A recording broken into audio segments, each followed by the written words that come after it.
Hello guys, स्वागत है आप सबका। तो आज हम बात करेंगे अदानी ग्रीन एनर्जी की। और ऐसी जानकारी आपको और कहीं नहीं मिलेगी, यकीन मानिए। तो पहले अगर आपको अच्छी लगे जानकारी तो ईमानदारी से पहले तो सब्सक्राइब तो ज़रूर करें और अपने दोस्तों के साथ, अपने ग्रुप के साथ शेयर ज़रूर करा करें। अच्छी बातों को शेयर करने में कंजूसी ना करा करें। और सुपर चैट भी हमें कर सकते हैं इस तरीके से सपोर्ट। तो 986 का प्राइस है। और स्टॉक मार्केट की अगर बात करें तो देखिए, दोनों ही तरफ की जब हम तैयारी रखते हैं, चाहे ऊपर जाने की चाहे नीचे आने की, तब जो है मुझे ऐसा लग रहा है कि सक्सेस मिलने के चांसेस ज़्यादा रह सकते हैं। अब यहाँ पर मामला क्या है कि ये ट्रेंड लाइन की बात करें, काफ़ी इंपॉर्टेंट ट्रेंड लाइन है हायर लो की। अब एक बार इसका यहाँ पर ब्रेक डाउन हुआ था, फिर ब्रेकआउट हुआ वापस। अब जब तक इसके ऊपर ये बरकरार है तब तक ऐसा लग रहा है कि स्ट्रेंथ बनी हुई है। लेकिन अगर इसको डिसाइसिवली नीचे की तरफ तोड़ता है तो भी जो है इसके अंदर एक नीचे की तरफ आप जो है ध्यान बना कर रख सकते हैं, वॉच लिस्ट में इसको रख सकते हैं। शॉर्ट टर्म में भी 5 से 10% के रिटर्न मिलते हैं, तो वो कम नहीं होते। गिरावट भले ही आए तो भी जो है एक, जैसे कि हमने बात की, कई बार ये ऊपर नीचे रखता है। तो इस मार्केट की वॉलेटिलिटी के अंदर ये सपोर्ट और रजिस्टेंस के ऊपर नज़र रख सकते हैं। नीचे में अगर खरीदना है तो खरीदने की कोशिश कर सकते हैं, ऊपर में बेचना है तो इस तरीके से बेचने की कोशिश कर सकते हैं। छोटे छोटे ट्रेड लेकर भी मुझे ऐसा लग रहा है कि अच्छा मुनाफा कमाने की संभावना रह सकती है। भले ही शेयर की अगर बात करें तो वो जो है रेंज बाउंड रहे, मतलब कि टाइम टू अगर बात करें। बाकी जो लॉन्ग टर्म निवेशक है, मुझे ऐसा लग रहा है कि उसका प्राइस आ सकते हैं, प्रॉफिट भी उसको मिल सकता है, लेकिन थोड़ा सा वक्त लग सकता है। सो अब यहाँ पर अगर बात करें पहले आज के दिन क्या हुआ, ये ज़रा देखें F&O के अंदर, ये ज़रा देखें। और ये कई बार क्या होता है कि शेयर के अंदर जो है ज़्यादा मूवमेंट नहीं आती, उसका एक ये रीज़न भी रह सकता है। उससे जो है F&O वालों को फ़ायदा हो सकता है, जिन्होंने दूर दूर की पुट और कॉल बेची हो। ये ज़रा देखें, यहाँ पर इसके प्राइस गिरे तो उनको फ़ायदा हुआ होगा जिन्होंने बेचा होगा। और यहाँ पर अगर देखें, कई लोगों ने इसके अंदर मुनाफा भी बुक किया। और यहाँ पर जिस प्राइस के आसपास है वहाँ पर हल्की सी जो है पुट राइटिंग हुई, सपोर्ट मजबूत हुआ, लेकिन ज़्यादा नहीं। अभी ओपन इंटरेस्ट ज़्यादा यहाँ पर बिल्डअप नहीं है। अब इसके नीचे की अगर बात करें तो यहाँ पर कहाँ सपोर्ट दिख रहा है, 940 और उसके बाद 900 के जोन के ऊपर। और ऊपर की तरफ जो है कुछ ज़्यादा मूवमेंट अभी नहीं दिख रहा। इस तरफ अगर देखें तो अच्छा खासा अभी भी जो है सभी लेवल्स के ऊपर कॉल राइटिंग है, लेकिन कई लोगों ने इसके अंदर मुनाफा वसूली भी की। ये ज़रा देखें, प्राइस जो है घटे हैं कॉल्स के भी, ऊपर के जितने भी थे। और इस लिए मैंने कहा कि कई बार जो ये टाइम डेकेड के चलते चलता है होता है, मतलब सो अब 1980 1020, बस ये अभी एक बड़ा हर्डल है। इसको पार करें फिर इसके अंदर तेज़ी की संभावना रह सकती है। और ये मुझे ऐसा लग रहा है कि 25,200 अगर निफ्टी क्रॉस करता है तब हो सकता है, अदरवाइज अभी भी थोड़ा कंसोलिडेशन चल सकता है। या फिर अगर नीचे गिरावट भी आती है तो नीचे में सपोर्ट के आसपास नज़र बना कर रख सकते हैं। जैसे कि यहाँ पर बुलिंजर बैंक की अगर बात करें तो पहला सपोर्ट एरिया 940 950 के आसपास का जोन दिख रहा है। पहले भी ये ऊपरी लाइन नीचे ऊपर नीचे इस तरीके से बना रहा। तो यहाँ पर जो है एक अच्छा मुनाफा कमाने की संभावना थी, यहाँ थी इतने छोटे टाइम में भी।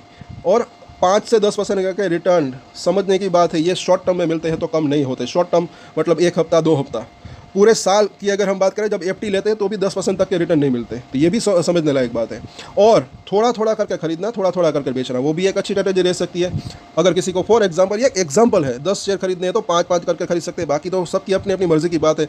कोई 20 शेयर खरीदना चाहता हो, कोई 50 शेयर खरीदना चाहता हो, तो इस तरीके से भी खरीदते हैं। तो अगर शेयर उसके खरीदने के बाद नीचे आता है तो एवरेज करनी है तो वो भी एक ऑप्शन रह सकता है। अब देखें, और साथ साथ एक चीज़, स्टॉप लॉस का ख्याल हमेशा रखें। स्टॉप लॉस काफ़ी यूज़फुल रह सकता है, तो वो भी अगर आप ट्रेड लेते हैं तो अपनी तरीके से रख सकते हैं। वीकली चार्ट के ऊपर देखते हैं तो यहाँ पर काफ़ी हफ्तों के बाद इस मिडिल लाइन से ऊपर निकला है, अभी ऊपरी लाइन तक नहीं पहुँचा। यहाँ पर आप देख सकते हैं अभी थोड़ा सा बीच में है, लेकिन ये वीकली चार्ट काफ़ी समझने लायक है। लंबे समय थोड़ा वक्त भी लग सकता है। और ब्रेकआउट, या कल ही हमने इसलिए बात की थी, या फिर ब्रेक डाउन, दो में से एक चीज़ हो सकती है। कुछ बड़ा हो सकता है ऐसा लग रहा है, क्यों, वीकली चार्ट से है। लेकिन ये ज़रा देखिए, जब गिरावट थी फिर इसके अंदर बाउंस बैक आया, फिर जब ये सिकुड़ जाता है इस तरीके से, यहाँ पर देखिए ये बुलिंजर बैंक, ऊपर की लाइन और नीचे की लाइन जब सिकुड़ जाती है तब जो है एक या तो बाउंस बैक, एक ब्रेकआउट या तो ब्रेक डाउन हो सकता है। जैसे यहाँ पर क्या हुआ था, ब्रेकआउट हुआ था, फिर यहाँ पर भी इसी तरीके से सिकुड़ चुकी थी तब ब्रेक डाउन हुआ था, और यहाँ पर वापस से ये सिकुड़ना शुरू हुई है या फिर सिकुड़ चुकी है। ये ज़रा देखें, अब ये कितना लंबा चलता है वो वक्त बताएगा। लेकिन आने वाला समय हो सकता है कि या तो थोड़ा सा कंसोलिडेशन रहे, या तो ब्रेकआउट या फिर ब्रेक डाउन रहे।